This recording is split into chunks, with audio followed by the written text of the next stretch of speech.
him. Whoa. He puts his hands up in mock surrender, and then goes back to working on his poem. Impressive. It took you 30 seconds to cringe. That's the longest anyone's gone ever. Well, I'm a winner, he says. I look up at the clock. It's 2:20. I watch the second hand inch by the face. I concentrate on it and try to bend time like Egg does in Terminal Earth. No such luck. Time won't move any faster for me. I've been done with my poem for 20 minutes. I can slip out of school early. There's a 3:30 showing of Terminal Earth, which is only the best movie ever made, starring Zach Cross as Uno and Saba Greer as Egg. I grab my army bag and shove my seat into place with a bang and head out the back door of the classroom. See you later, the new kid says as I push past him. Not likely, I say. And then he chuckles. Asshole. 3:07 p.m. $2 movie theater. I shove the rest of a bagel in my mouth as I go to snag my perfect seat in the movie theater, 5th row from the front, exactly center screen. The theater is dilapidated, frayed at the edges, stale-smelling. The curtain, once magnificent, looks like a sad garbage bag. But I can see through the wear and tear of time. I can imagine the theater in its glory days, when it was new and bright, when there was a piano on that stage, when Buster Keaton and Charlie Chaplin had swank film premieres, when there were women in beaded dresses and beaded shoes, when men wore suits and hats were in fashion. Sometimes, though, it's harder to picture. I heard from the concession stand guy that the theater has been sold. That means no more $2 first-run movies by this time next year. That's not necessarily a bad thing, except that I wonder if they're going to reupholster the seats. I like the theater the way it is, all worn and frayed, hinting at its greater glory.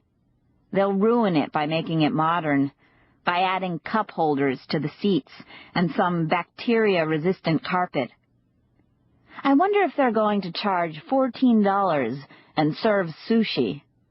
That would be annoying.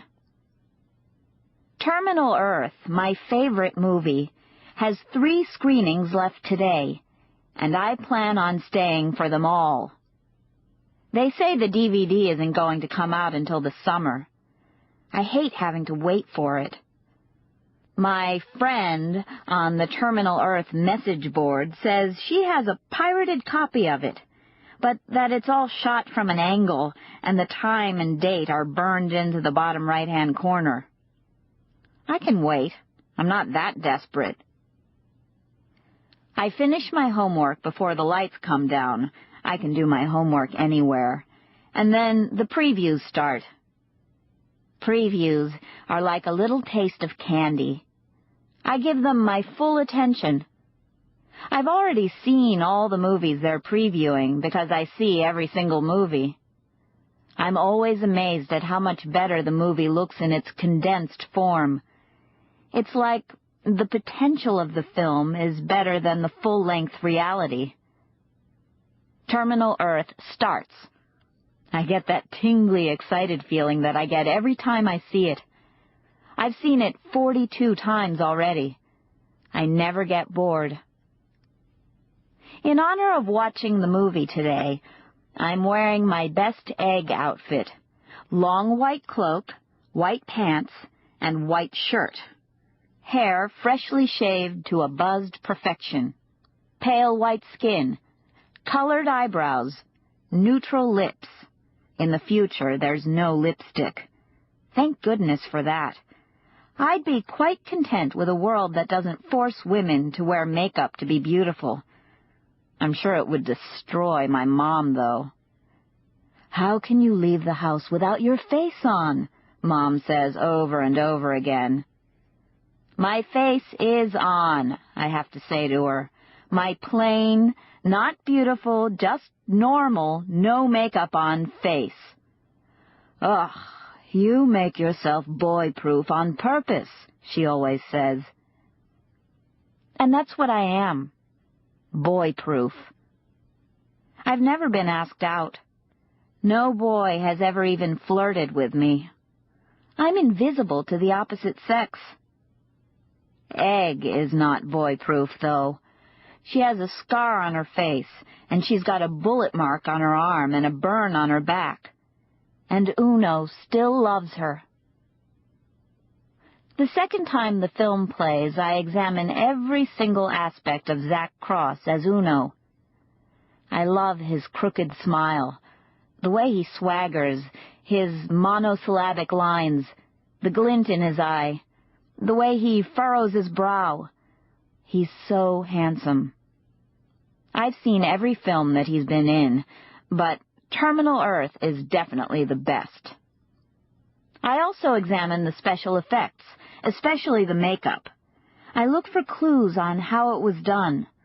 I look for flaws so I can learn. I'm developing my effects eye. The third time the film plays, I pay close attention again to the details of the story. There are going to be 3 films in all, and I want to figure out any clues the filmmakers left in the first film. On the Terminal Earth message board, there's a lot of speculation as to what's coming next. I have my own ideas. I keep most of them to myself. I stay until the last credit of the film rolls, and then sit for a bit to digest it all after the lights come on. The usher comes in with his broom and garbage can. I wonder how much he gets paid to pick up the trash. I wonder if he's an aspiring actor, like the concession girl and the ticket booth guy. Like everyone in Hollywood, except for me. It's 11 o'clock, and when I get outside, it's dark and a bit chilly. It might even rain by the time I get home. I walk briskly toward La Brea, past CBS Studio, past the Good Stuff Natural Supermarket, past the fancy restaurants and the Orthodox temples, then down La Brea to 3rd Street, and over one short block to my house. My egg cloak doesn't cut the wind. I might have to winterize it. I think my dad has some fabric in his workshop that he used for some monster's hair that'll work nicely as a lining. I'll check it out tomorrow. When I get home, Mom is in the living room with a mud mask on her face. She's smoking a cigarette, a nasty habit. I cough to let her know it bothers me. You're supposed to smoke outside, I say. Well, what am I supposed to do when I'm worried about where you are? I had to sit in here and watch the door. I'm sure I got 2 new lines on my forehead. I put my keys on the hall table and head to the kitchen to see what leftovers I can eat. She follows me. It's not my fault you're not 22 anymore, I say. She lets it slide. Her mask is half dry. The dry parts are cracking as she speaks. The damp, wet parts are like craters on a far-off planet. I laugh. Don't laugh, Victoria, she says. What did I give you a cell phone for if you don't take it with you to school? They cause brain cancer, Mom. Do you want me to get brain cancer? Victoria, please. Everything causes cancer. I'd prefer if you call me Egg. She knows this. I tell her all the time. Egg is not your real name. I slam the fridge door shut. I found a bag of baby carrots and some leftover mac and cheese. My meal will be fluorescent orange tonight, I say. Very futuristic. It's 11:30. Since when do I have a curfew, I say.